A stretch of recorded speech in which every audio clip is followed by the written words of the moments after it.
দেখো আমার ছেলে এখন চা খাচ্ছে, কারণ খুব ঠান্ডা লেগেছে, নাক দিয়ে নিঃশ্বাস নিতে পারছে না। তো দিয়ে বললো আদা দিয়ে একটু চা করে দাও, তো তাই চা করে দিয়েছি। চা খাচ্ছে, দেখি কে কীরকম বড়ো হবে চা খাও প্লিজ একটু কমেন্ট করো তো। তারপরে বলে পরোটা খাবো, দোকান থেকে পরোটাও নিয়ে এনেছে, কিন্তু পরোটা খেতে পারেনি ঠান্ডা লাগার জন্য। খুব বিস্কুটের কোঠো নিয়ে বসেছি, আর কি কিনে যে বসবে তার ঠিক নাই। ঠিক আছে, ওই তো আমার ছেলে বাজার করে আসছে, বাজার করতে পাঠিয়েছিলাম, তেল আর ডাল নিয়ে আসছে। ঠিক আছে, এই দেখো আমার ছেলে রুই মাছটা বাজার থেকে কিনে এনেছে, তো কিন্তু মাছের আঁশ ছাড়িয়ে দেয়নি। তাই কী করবো ভাবলাম মাছের আঁশটা ছাড়িয়ে নিয়ে রান্না বসাবো। রান্নাটা বসিয়ে দেবো, তো ডিম খেতে ভালোবাসে, তখন ডিমটাও এনেছে। চলো মাছের আঁশটা ছাড়িয়ে নিয়ে রান্নার টাইমে তোমাদের সঙ্গে আসছি।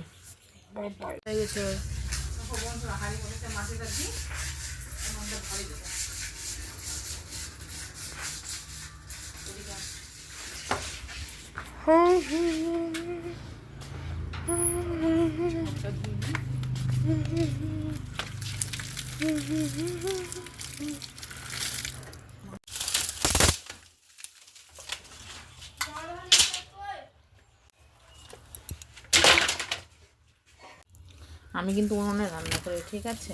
উনুনটা আমি ধরে দেবো, আমি গ্যাসে রান্না করি না, উনুনে রান্না করি।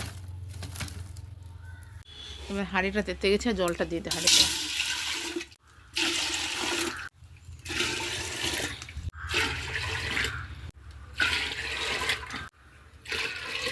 জলটা তাড়াতাড়ি গরম হয়ে যাবে, হাঁড়িটা ঢেকে দিই, জল গরম হয়ে গেলে চালটা ধুয়ে দেবো।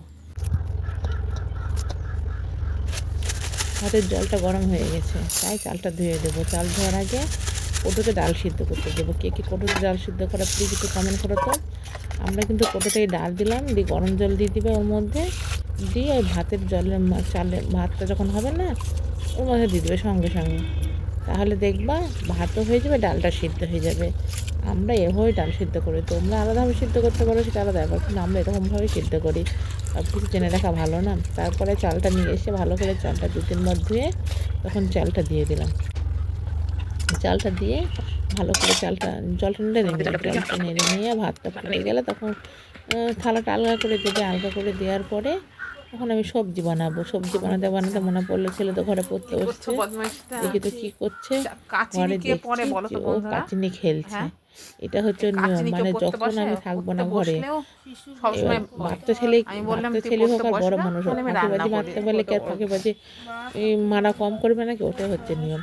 আর তোমরা প্লিজ আমি যে ব্লগগুলো দিচ্ছি সেগুলো যদি তোমাদের প্লিজ ভালো লাগে, আমাদের ব্লগগুলো একটা লাইক কমেন্ট করবে, আর আমার হচ্ছে চ্যানেলটাকে একটু সাবস্ক্রাইব করে দেবে। সবাইকে বলছি প্লিজ সবাই সাবস্ক্রাইব করে দেবো।